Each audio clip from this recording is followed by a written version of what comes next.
All right, the following are some exercises I want you to do for the management of your neck and your jaw. First, what I want you to try to do is, if you're feeling any symptoms and you're at home, you can work on some lateral pterygoid massage work. What I want you to do is take your finger and go up and back to where you feel that small, kind of hard ridge of a muscle, and do circular motions clockwise and counterclockwise for about a minute. It should feel uncomfortable, but it shouldn't be painful, right? So it should feel like there's some pressure there. It should feel like it's a little bit uncomfortable, but it shouldn't be painful. And spend about a minute or so on each side, definitely as a means to do when you're feeling more symptoms up in that area or just like acute jaw pain, maybe after a meal, okay? Next exercise I want you to try to do is we're gonna work on taking our hands behind our head. I want you to push your thumbs into your occiput, so right at the base of your skull. So you're gonna push forward, and then what I want you to try to do is tip backwards and lift your chest to that position. Finally, while you're in that position, take a deep breath in through your nose. And you're gonna breathe out through your mouth or through your nose. While you breathe out through your mouth or your nose, I want you to try to think about keeping the tongue at the roof of your mouth, okay? That's gonna work on relaxing your jaw, turning on your diaphragm a bit, and trying to reteach your body to use your diaphragm as a means for breathing versus your neck muscles, your pec muscles. So we wanna kind of inhibit those muscles and get the diaphragm to do a little bit more. So for that, I would try to do that nice and slow about 10 times over. Okay, now we're gonna work on some massage work. You can do this in the shower while the hot water's hitting you, or just while you're lying down in bed, okay? So for the first one, what we're gonna do is we're gonna take our clavicle. So if you can find your clavicle, go right underneath it, go in and up. And once you find that tender spot, do some circular patterns as well as back and forth. You might need to play around with where you're pressing, so it might need to be a little closer to your sternum or a little further away.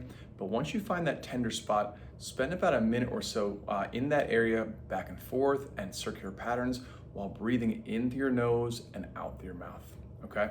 And spend about a minute on each side, right side and left side.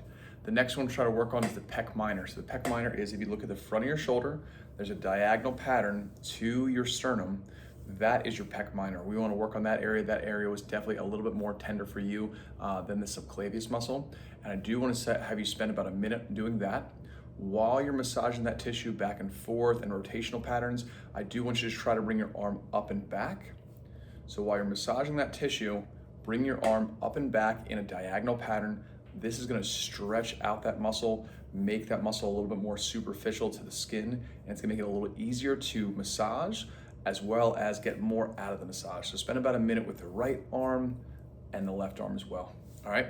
The next exercise I want you to try to do is lying down. So lying down, take a big, thick pillow, and while you're lying down, I want you to think about pushing your chin back into the pillow. So not tipping back like this, but retracting back, almost like you're giving yourself a double chin.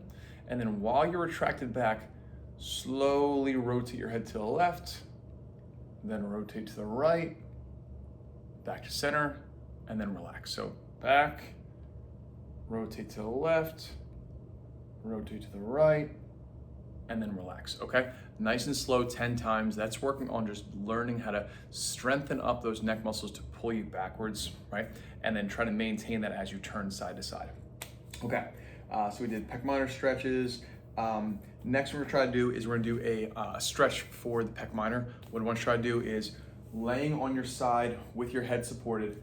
I want you to slowly reach your arm up and back while you're lying on your side. I'm sitting down right now, but while you're lying on your side, I want you to reach your arm up and back. You can do some straight back and then some up and back, and that's all to stretch out pec minor and pec major, which were definitely a bit tight on you. When those muscles are tight, it pulls your neck and shoulders forward. We want to open that space up as best we can. It should be nice and slow. Don't force the issue. While you're in that stretch position, do a slow deep breath in through your nose and out through your mouth, not only to work our diaphragm, but also to stretch out that tissue even more. Those are your exercises. I'd love to have you do a few times per week, or you can do them every day, and I'll see you next week.